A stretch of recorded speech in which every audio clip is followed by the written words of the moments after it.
All right, what's up? Gonna be talking about mid-cost evolutions today, why I think they're pretty useless for the game and they're pretty useless to go for in general. So to start off, I would say the mid-tier evolutions are gonna be monsters like Evolved Frostbite, Evolved Ash, Evolved Pyro, and Evolved Chili, as well as Evolved Jack alongside, yeah, Evolved Jack, and then I think that's pretty much it for what I would say are the mid-tier evolutions, right? And I think these evolutions, they do become a lot stronger. They can make the monsters significantly more powerful, but due to the difficulty of the elemental challenges, especially combined with the cost of these monsters to evolve, as well as their purposes before and after they're evolved, I think they're pretty useless, right? And so what I mean by this is that to start off, I feel that evolution challenges should provide an end game or late game challenge, right? Evolution challenges should be for players who have accounts that are pretty much completed, a big roster of mythics who are looking to, finally get those final units to push them into the end stages of the game, to push them into those maximum efficiency setups or the strongest setups that you can possibly get for certain levels.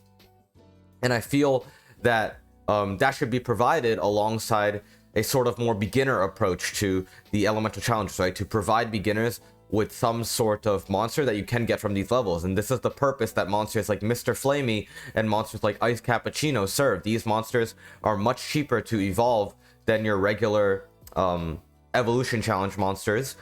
But they do provide some sort of a buff and some sort of other options, such as using Mr. Flamey to beat the nightmare levels.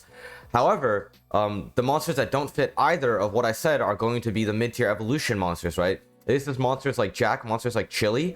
These monsters require a pretty significant amount of evolution stones where you do need to actually grind out the levels a little bit before you can get them, right? And so what that means is that they're sort of meant for, I guess, like a mid to end game sort of setup, but I feel like that still wouldn't work very well because these monsters don't actually provide anything for the player who is trying to get them, right? And Evolved Jack provides pretty much no use for someone going for the nightmare level stage because it's going to be so tedious to get the Jack. You might as well just use that time to upgrade Felina or upgrade a DPS mythic, or something like an Evolved Chili, right? An Evolved Chili is going to be pretty difficult to get, pretty much.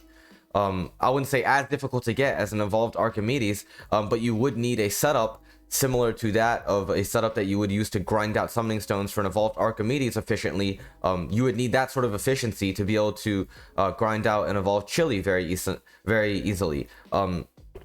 The problem is, though, when you do evolve Chili, what purpose does that provide when your setup is already capable of doing IQT, right? When your setup is at the stage where it has some mythics, where you have most of the units maxed out, the only real purpose that Chili provides is as a stun in Wrath of Volcano Goddess. And even then, you don't even need to evolve Chili for Chili to be able to serve that purpose, right? I use Chili in some budget Volcano Goddess setups, even without the evolution, and it works just as well as if Chili didn't have the evolution because Chili's literally just there for the stun, not the damage, right?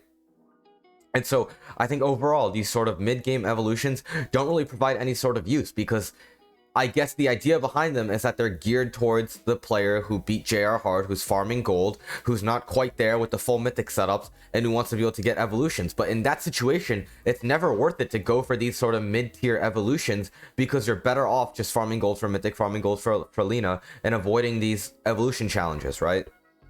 These units are not cheap enough where they can be easily obtained and provide a minor use, but they're not strong enough where they can be difficult to obtain but actually have a use in the end game, right? By that point, you just want to go for an evolved Archimedes or an evolved Hellhound, which will actually have a strong use in the end game, and who's not too far off of getting the evolution stones for something like a Chili or something like a Jack, according to the amount of evolution stones that actually takes to get them, right? 15,000, 25,000, it's a 10k difference, but the time it takes to grind efficiently for them and build a setup for them is not too different, right? So I think these sort of mid-game evolutions don't really provide much of a use. They don't provide a use in the early game, they don't provide a use in the end game. Not worth it to go for them in the mid game.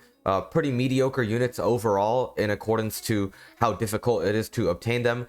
So I think, yeah, overall, wasted potential there. I hope that the devs do create more monsters for evolutions in KPR that fit more of the early game, get a taste of the elemental challenges, or end game, launch your setup into something that's really, really powerful, right?